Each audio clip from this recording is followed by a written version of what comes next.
Assalamualaikum warahmatullahi wabarakatuh. Kami di sini akan menjelaskan tugas mata kuliah manajemen reproduksi tentang inseminasi buatan pada unggas yang beranggotakan saya sendiri, Evi Fitriani, dan teman saya, Iqbal Rianto. Yang pertama yaitu pendahuluan. Unggas sudah dikenal masyarakat Indonesia dan penyebarannya pun telah merata terutama di pedesaan.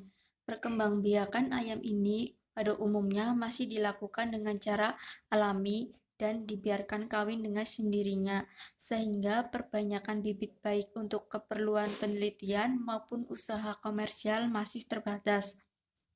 Inseminasi buatan pada ayam adalah teknik mengawinkan secara buatan dengan memasukkan sperma ayam jantan yang telah diencerkan dengan NaCl fisiologis ke dalam saluran reproduksi ayam betina yang sedang bereproduksi. Sedangkan inseminasi buatan IB pada unggas sebenarnya sudah dikenal sebelum tahun 1926 di daratan Cina, di mana pada saat itu IB dilaksanakan untuk ternak itik. 25 tahun kemudian, IB dipraktekkan di Eropa Timur dan Israel pada angsa. Dan yang untuk pembahasan, yang pertama pengertian inseminasi buatan. Inseminasi buatan bisa juga kita sebut sebagai kawin suntik, tetapi kedengarannya lebih ilmiah jika kita sebut IB alias inseminasi buatan. Secara meluas di petani, istilah IB ini rasanya baru terdengar pada awal tahun 90-an, padahal teknologi sudah lama dikenal dan diuji cobakan pada industri pembibitan unggas ras. Inseminasi buatan pada unggas merupakan teknik mengawinkan secara buatan dengan memasukkan sperma unggas jantan yang telah diencerkan dengan NaCl fisiologis ke dalam saluran reproduksi unggas betina yang sedang bereproduksi. Yang kedua yaitu keuntungan inseminasi buatan. Keuntungan inseminasi buatan dibandingkan perkawinan secara alami dalam pengadaan DOC adalah ada 3, yaitu memungkinkan dilakukannya seleksi dan persilangan antar individu yang memiliki mutu genetik unggul sehingga dapat dihasilkan DOC unggul untuk tujuan tertentu, telur, daging, atau keduanya. Yang kedua, memungkinkan dilakukannya persilangan bagi unggas jantan unggul yang sulit melakukan perkawinan secara alami. Dan yang terakhir, dapat menghasilkan DOC dalam jumlah banyak, seragam, dan dengan waktu relatif singkat. Ya, yang selanjutnya akan dijelaskan sama teman saya yaitu Iqbal Rianto. Oke, selanjutnya kekurangan dalam teknik IB unggas. Pelaksanaan harus higienis karena adanya kotoran dalam semen mani dapat membunuh spermatozoa. Pelaksanaannya harus ditangani minimal oleh 2 orang pada waktu pengambilan semen.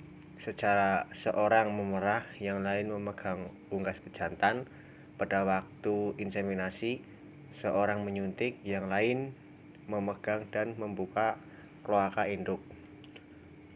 Yang tiga, perlu waktu untuk memerah pejantan minimal antara 30 detik sampai 1 menit per ekor, dan untuk inseminasi sekitar 30 detik sampai 1 menit per ekor. Alat kelamin betina dan jantan. Alat kelamin ayam betina pada dasarnya sangat berbeda dengan alat kelamin pada mamalia di dalam rongga perut. Organ reproduksi ayam jantan sepasang testis, epididymis, vas deferens, bulbus atau semacam ampula dekat kloaka sebelum diejakulasikan. Penis sangat rudimenter dan terdapat di dalam kloaka sebagai organ kopulasi, sedangkan kelenjar aksesoris, vesikula seminalis, bulbo-uretaris, dan prostat mengalami rudimenter.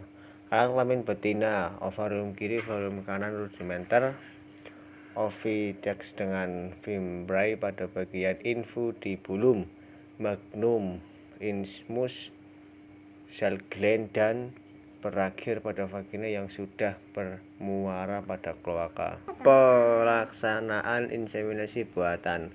Penerapan inseminasi buatan pada prinsipnya tidak sulit karena satu, bahan dan alat yang diperlukan mudah didapat. Dua, pelaksanaannya mudah dengan keterampilan yang dapat diperoleh melalui latihan secara intensif.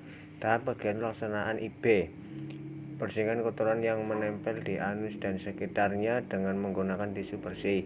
Pelaksanaan IB dilakukan 2 orang. Melaksanakan 1 orang memegang unggas dan 1 orang IB. Tekan bagian tubuh di bawah anus hingga terlihat saluran reproduksi sebelah kiri dan saluran kotoran sebelah kanan. Sperma yang sudah diencerkan disedot dengan spuit tanpa jarum sebanyak 0,1 sampai 0,2 mili, kemudian dimasukkan ke dalam alat kelamin betina. Yang kelima, berikan vitamin anti stres pada unggas yang diinseminasi. Dan terakhir, untuk mendapatkan hasil yang baik, sebaiknya inseminasi buatan diulang 3 hari setelah inseminasi buatan yang sebelumnya. Kesimpulan, unggas sudah dikenal masyarakat Indonesia dan penyebarannya pun telah merata, terutama di pedesaan. Pengembangbiakan ayam ini pada umumnya masih dilakukan dengan cara alami dan dibiarkan kawin dengan sendirinya, sehingga perbanyakan bibit baik untuk keperluan penelitian maupun usaha komersial masih terbatas. Inseminasi buatan pada ayam adalah teknik mengawinkan secara buatan dengan memasukkan sperma ayam jantan yang telah diencerkan dengan RCI fisiologis ke dalam saluran reproduksi ayam betina yang sedang bereproduksi. Sedangkan inseminasi buatan atau IB pada unggas sebenarnya sudah dikenal sebelum tahun 1926 di daratan Cina, di mana pada saat itu IB dilaksanakan untuk ternak itik. 25 tahun kemudian IB dipraktekkan di Eropa Timur dan Israel pada angsa. Hanya itu yang dapat kami sampaikan. Kurang lebihnya mohon maaf. Wallahul muwaffiq ila aqwamit thoriq. Wassalamualaikum warahmatullahi wabarakatuh. Terima kasih.